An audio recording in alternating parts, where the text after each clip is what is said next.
бизнесийн хэмжээ хөтөлбөр үргэлжлэн танд хүрч байна. За яг одоо студид Монгол банкны дэд ерөнхийлөгч бол хавсрын хүрэлцэн ирээд байгаа. За бид бол эх оны мөнгөний бодлогын үндсэн чиглэлийн нээлттэй хилцүүлэг болон зам макро эдийн засгийн төлөвийн талаар бол ярилцах гэж байгаа. Танд өглөөний мэндийг хүргэе. Өглөөний мэнд. Тэгэхээр мөнгөний бодлогын үндсэн чиглэл эх оны мөнгөний бодлогын үндсэн чиглэлийн талаар бол хилцүүлэг болсон байгаа. Шинжээчд, эдийн засгчдын бас байр суурийг сонирхсан Монгол банкны хувьд бол эх оны хувьд бол ямар онцлог байна? Тэгээ эх оныхоо мөнгөний бодлогын төрөөс мөнгөний бодлогын талаар баримтлах үндсэн чиглэлийг ихэд өмнөх онд нь бид улсын их хурл дөрвөн бариад улсын их хурлаар батлуулдаг байгаа. Энэ оны үед бол бид нэлээд онцлогтой. Хуучин бол тэгж эрдэмтэн судлаач ч юм уу эдийн санхүүгийн шинжээчд бол нэг танилцуулдаг шууд их хурл дөрвөн барь явдаг гэсэн бол энэ удаа бол тэр хүмүүсийн санаа оныг сонсъё гэсэн юм байр суурьтай байсан. За ерөнхийдөө макро эдийн засгийн байдал маань ерөнхийдөө гайгүй. За саяхан бас өчтөр Азийн хөгжлийн банкнаас бас тодорхой хэмжээнд танилцуулга хийсэн байгаа. Бидний хувьд ч гэсэн өстой ойлголттой байгаа. Эдийн засаг маань ерөнхийдөө 5% өсөлт, 5.3% өсөлттэй. Энэ маань бол өнгөрсөн оны нөгөө хасахгүй өсөлттэй байсныг бол бүр илүү сайн сайжирсан, огцон өөрчлөлт гарсан гэсэн байдалтай байгаа. За инфляц маань өөрөө бас нэг 5% байна. За оны сүүл рүү бол жоохон өсөх магадaltaй гэж бид харж байгаа. Тэр маань өнгөрсөн оны сүүл рүү бол бид нөгөө дефляцтай байсан учраас тэр дефляцтай байсан үеийг одоо жилийн харьцаагаар нь үзэх юм бол ихэд өсөх тийм хандлага тэрнтэйг харьцуулах юм бол өссөн хандлагатай байгаа боловч явандаа тогтворчин гэж бодож байгаа. За эх оныхоо мөнгөний бодлого дотор бол бас нэлээд тийм онцлог зүйлүүд хийсэн. Тэр маань бид хуучин бол инфляцийг 8%-аас хэтрүүлэхгүй гэж ярьдаг гэсэн бол ер нь бол тэр одоо өөрийнхөө зорж байгаа хэмжээндээ бүр тогтворжуулна гэсэн ийм зорилтыг нэлээд тийм одоо амбицтай гэх юм уу? Тийм хатуу маягийн зорилгыг өөр авч байгаа. Валютын ханшийн тухай. Тэгээ ханш бол ерөөхдөө угаасаа хуулиараа бол бид тийм хатуу ханшны бодлоготой улс биш. Ерөөхдөө ханш маань өөр уян хатан тогтдог юм тогтолцоотой. За тэр утгаараа макро эдийн засгийн ерөнхий суурь нөхцөл маань ямар байгаас хамаарат ханшигаа биднес бол айлхаар тогтвортой авч явна гэж үзэж байгаа. Яг хөө бид өмнө нь нөгөө тэр эрдэмтэн судлаач шинжээч танилцуулсан танилцуулган дээр нэлээд тодорхой ярьсан байгаа л да. Тэнд бол юу ярьсан гэхээр бол ханшиг бол биднес яг өнөөдөр бол тогтвортой хатуу чанга хэмжээнд барьж явж чадахгүй. Яг гэвэл өнөөдөр улсын нөөц маань валютын нөөц маань өөрөө бас тийм өндөр хангалттай хэмжээнд биш байгаа. За бидэд бүр 4 тэрбум долларын хүртэл валютын нөөцтэй үе байсан бол одоо бидний нөөц маань 1.6 тэрбум орчим байгаа учраас тийм хангалттай нөөц гэж бидэд үзэхгүй байгаа. Тийм. За ерөнхийдөө бол 19 онд бол биднээсийн төсөөллөөр бол нэг 3.8 тэрбум доллар хүрэхэд төсөөлөл байгаа учраас ерөнхийдөө нөөцөө бол хоримтлуулж явна, нэмэгдүүлж явна. Энэ үднээс бол ханшиг бол бас тогтвортой хэмжээнд байж чадхаар тийм нөөц хөрөмтлөж чадах байхаа гэж бодож байна. Мэдээж хэрэг бас зах зээлийн нөхцөлөөс хамаарч байгаа шүү дээ. Экспортын орлого, гадаадын шууд хөрөнгө оруулалтын хэмжээ. Энэ талаарх бас ямар хүлээлттэй байгаа. Ерөнхийдөө хэрвээ та статистикийн мэдээлэл харсан бол манай төлбөрийн тэнцэл маань өөрөө ашигтай гарсан байна. Тийм. Урд нь бол дандаа алдагдaltaй явж байсан. Худалдааны тэнцэл маань бас өөрөө ашигтай явж байгаа. Нэг $80 орчмоор. Хэдийгээр ийм ашигтай, ийм эерэг үзүүлэлттэй байгаа ч гэсэн эдийн засаг маань өөрөө сэргээд эхлэх юм бол нөгөө эрэл талаас одоо манай дотоодын үйлдвэрлэгч маань ихэнх дийлэнхийнх нь одоо үйлдвэрлэх нь орцсон нэлээд импорт эзэлдэг. Бараг 50% импортын ийм орцтой үйлдвэрлэлүүд байдаг. Энэ утгаараа эдийн засаг хэрвээ сэргээд үйлдвэрлэгч юм бол бас импорт өсөх магадaltaй ба импорт өсөж байгаа гэдэг маань худалдааны тэнцэлд бас сөргөнөлттэй. Энийг бол биднээс анхааралтай ажиглаж байгаа. Гол эрсдэл юу байна эх онд?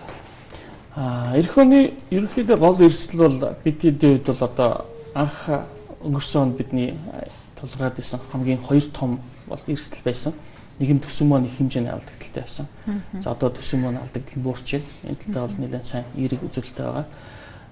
Нөгөө талдаа бас нэг том зүйл бол бидний их том өрийн дарамттай явж байсан.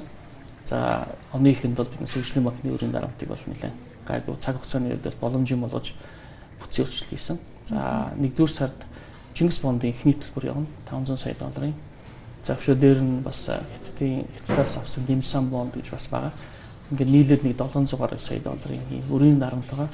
Энэ өр дээр бол яг одоо ажиллаж байна. Ерөнхийдөө шийдэх боломж бол байгаа. Тий. Экспорт маань өсөж байна. За нүүрсний экспорт маань одоо гол экспорт байгаа. Энэ маань бол бас нэлээд хэвийн хэмжээнд байх юм хандлага харагдаж ажиглагдж байгаа. Энэ утгаараа бол гайгүй байх гэж бодож байгаа. За Монгол банкны хувьд ч гэсэн заавал энэ өр маань засгийн газрын өр гэлгүйгээр Монгол банк ч гэсэн өөрийнхөө хэмжээнд тодорхой хэмжээнд нөөц хөрөнгөлүүлэх гэсэн бодлоготой явж байна. За алтуу олборлолт бол их гайгүй байгаа. За энэ оны үед бол бид 20 тонн хүрэх ийм зорилт тавьсан. Өнгөрсөн онд биднээс 18 тонн алт авч ирсэн бол энэ жил нэг 20 хүрчихвэл ийм хэмжээний алт хэрвээ худалдаж аваад Монгол банкны нэг дэлхийн зах зээлээр гаргачих юм бол тодорхой хэмжээний нөөц маань өсөх юм боломж бүрдэнэ. Бондын эргэн төлөлт тулаан за ерөнхий бондтой холбоотой ингээд яхад улс төрийн орчинд үсэж байгаа тогтворгүй байдал бас бондын зах зээлээр бас хамгийн түрүүнд нөлөө нь шууд мэдрэгдэж байна. Иймэрхүү эрсдлийг Монгол банк хэр тооцоолт юм бэ? Хэр тооцоолж чадж байна? Тэгээ ерөнхийдөө Монгол банк бол макро эдийн засгийн ерөнхий орчныг бол ингэж авч явж байгаа. А улс төрч гэдэг юм уу байгаль орчны одоо байгаль цагуурын таагүй байдал ч гэдэг юм энийг бол шууд төсөөлөөд одоо тэгэх бах ингэх бах гэж бол тийм төсөөлөл бол хийж чадахгүй мэдээж. А гэхдээ бол мэдээж энэ бүх эрсдлүүдийг бол давхар тооцож явж байгаа. Удахгүй ингээд засгийн газар бол мэдээж байгуулагч нь за засгийн газар байгуулагдаад одоо олон улсын өмнө хүлээсэн бас олон үүргүүд байгаа. Энэ үүргүүдээ бас хэрхэн яаж биелүүлэх за хөтөлбөрүүдэд яаж үргэлжлүүлэх нь бол улам тодорхой болчих واخ. За бидний хувьд бол Монгол Улсын засгийн газрын хувьд бол хуучин уламжилт урд нь байсан хөтөлбөр энэ хамтын ажиллагаа бол хэвээр үргэлжлэнэ гэдэгт бол итгэлтэй байж байгаа. Энэ утгаараа бол гайгүй байх гэж бодож байна. За өшөөнийг гол зүйл маань юу вэ гэхээр одоо эх хонд одоо угаасаа энэ уулуурхай бүтээгдэхүүн одоо манай улсын чинь дотоодын нийт бүтээгдэхүүний дийлэнх хувь нь уулуурхай байгаа. Экспортын 80% нь уулуурхай байгаа гэдэг утгаараа хэрвээ дэлхийн зах зээлд ямар нэг өөрчлөлт орохгүй бол ямар ч байсан нүүрс зис одоо алт гэдэг энэ төмрийг өдөрч гэдэг юм уу экспортын бүтээгдэхүүн маань хэвийн хэмжээнд борлогдод явах юм бол Монгол улсын эдийн засаг хурдан хугацаанд бол хийм байдалд орох магадaltaй л гэж төсөөлж байгаа. Тэгэхээр ерөнхийдөө бол хүлээлт бол их харцангуй өдрөг байгаа. Сая 5 бас түрүүнд дурдсан Азийн хөгжлийн банкны төлөв бас харцангуй сайжирсан байсан. Ийм нөхцөл байдал нь Монгол банк бодлогын хөвгөд ямар нэгэн өөрчлөлт оруулах болов юм уу? Сая 9 сард Монгол банкны мөнгөний бодлогын зөвлөл хуралдаад бодлогын хөвгөө яах вэ гэдэг дээр шийдвэр гаргасан. Тэгээ 12% дээр нь хадгалъя гэсэн шийдвэр гаргасан байгаа. За өмнөх хөлрөлд бол бид 2-1 болгосон. Нэлээд томоохон хэмжээгээр бүрсэн гэж ойлгож байна. За одоо саяны ингэж хадгалж байгаа бас хэд хэдэн шалтгаан байна. Нэгдүгээрт бол саяны таны дурдсан тэр улс төрийн нөхцөл байдал маань яах нь гэдэг нэг асуудал байна. Хоёрдугаарт бол эх жилийн биднес өрийн дарамт маань хэрэг байгаа вэ гэдэг дээр бас асуудал байгаа. Энэ үүднээс хамаарат төгрөгийн хүү маань өөрөө одоо валютаа бас өрсөлдөхүйц хэмжээний хүү байх хэрэгтэй. Жишээлбэл одоо зүгээр тоон харьцаагаар үзүүлэх юм бол одоо за валютын хадгаламж гэдэг за нэг 4-5% хүүтэй хадгаламж бай гэж одоо төгрөгийн хадгаламж маань нэг 15% хүүтэй гэж бодох юм бол энэ хоёрын хоорондын зөв нэг 10% байгаа гэсэн үг шүү дээ. Тэгэхээр энэ 10% маань өөрөө одоо төгрөг валют хоёрын өрсөлдөөний гол одоо зөрүүл болж явж байгаа. Тэгэхээр энэ хэмжээний зөрүүг нөхөх ийм бодлого бол төв банкны бодлого байх хэрэгтэй. Энэ маань өөрөө төгрөгийнхөө нөгөө худалдаа авах чадвар, найдвартай, баталгаатай байдлыг хангах ийм л зүйлтэй. Тэгэхээр бол яг хүмүүс бол энэ нэг 12% маань бол өндөр байна ч гэдэг юм уу. Одоо их одоо бизнес хийхэд таагүй орчин байна гэж яриад байгаа. Нэг талаараа бол мэдээ зээлэхэд төгрөгийг зээл авахд тийм өндөр юм шиг харагдаж байгаа ч нөгөө талдаа бас бид төгрөгөө өөрөө гадаад бусад валюттай өрсөлдүүлэх хэмжээний хэмжээнд хамгаалах нь Монгол банкны бас үндсэн үүрэг байх хэрэгтэй гэж байна. За сүүлийн нэг асуултанд товчхон хариулт авчи. Санхүүгийн салбарт хийж байгаа санхүүгийн салбарын доктортой байдлыг бас та юу гэж харж байна? Бас шалгалт хийж байгаа шүү, хийгэр болоод байгаа шүү. Активын чанарын үдээр. Яг нь ерөнхийдөө Монгол одоо өнөөдрийн хууль эрхцээ орчны үед банкны тухай хуульч гэдэг юм уу Монгол банкны хэн шалгалт одоо зохистой хавцааны үзүүлэлт гэдэг тэр шалгуур үзүүлэлтүүдийн хэмжээнд бол банкуд маань хэвийн гайгүй ажиллаж байгаа.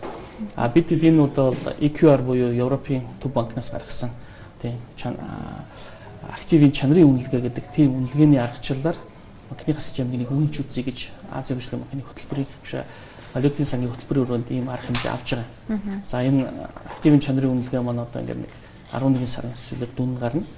Тэгэхээр Европын стандартаар үнэлэхэд манай банкны систем, манай банкуд маань үйл ажиллагаа ямар байна л гэдгийг харах гэж байгаа. Тэгэхээр энэ маань бол зүгээр л бусад улсын жишгээр жишж харьцуулж харах ийм л үнэлгээний зүйл. Тэрнээс энэтэй холбогдуулаад их хүчтэй арга хэмжээ авах ч юм уу. За одоо ингээд банкны системийг бүгд бүтцийн өөрчлөлтөнд оруулах ч гэдэг юм уу. Ийм бол ийм заавал ингэж ийм зорьсон зорилго байхгүй. А тэгвэл мэдээж энэ үнэлгээний дараа бол тодорхой хэмжээний зарим нэг банкудад өөрийн хөрөнгөний дутагдал үүсэх ч юм уу. За ямар нэг дэмжлэг шаардлагатай бол тэр хэмжээний дэмжлэгийг үзүүлэхээр ерөнхийдөө бол засгийн газартайгаа бас олон улсын санхүүгийн байгууллагатай хамтраад банкны системд бүтцийн өөрчлөлт хийвэл ямар хэмжээний хөрөнгө санхүүгийн дэмжлэг шаардлагатай гэдгийг гараад тэр хэмжээний дэмжлэгийг үзүүлэхээр бас их усүр санхүүжилт нь бол бас бэлтэж байгаа. Мэдээж хэрэг банк санхүүгийн байгууллагын үйл ажиллагаатай холбогдож чанаргүй зээлийн хэмжээ өндөр байгаа гэдгийг бол чухалчилж онцолж байгаа шүү дээ.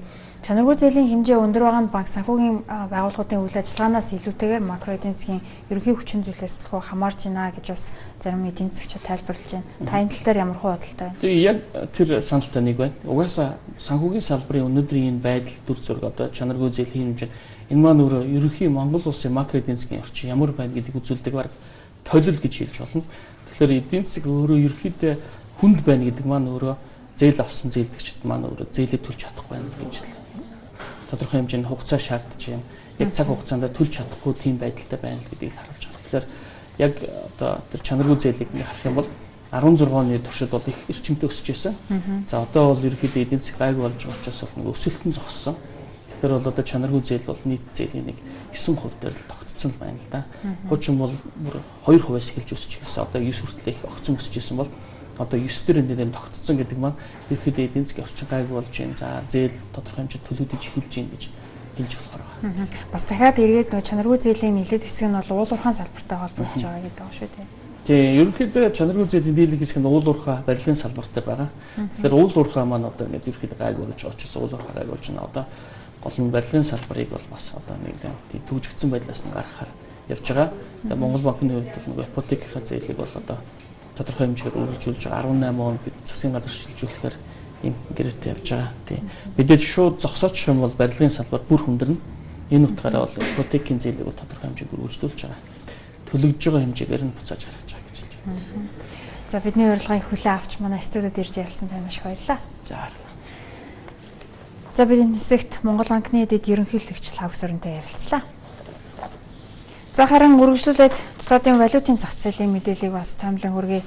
Төгрөгийн ханшийн тухай дамдуулрын эсрэг бол 3 орчим нэгжээр чангарсан. Тодруулах юм бол Монгол окноос зарласан албан ханшаар 1 Америк долларын хувьд бол 2463 орчим төгрөгтэй бол тэнцээд байгаа талаар бол мэдээлж байгаа. За энэ нь бол өнгөрсөн оны 11 дугаар сарын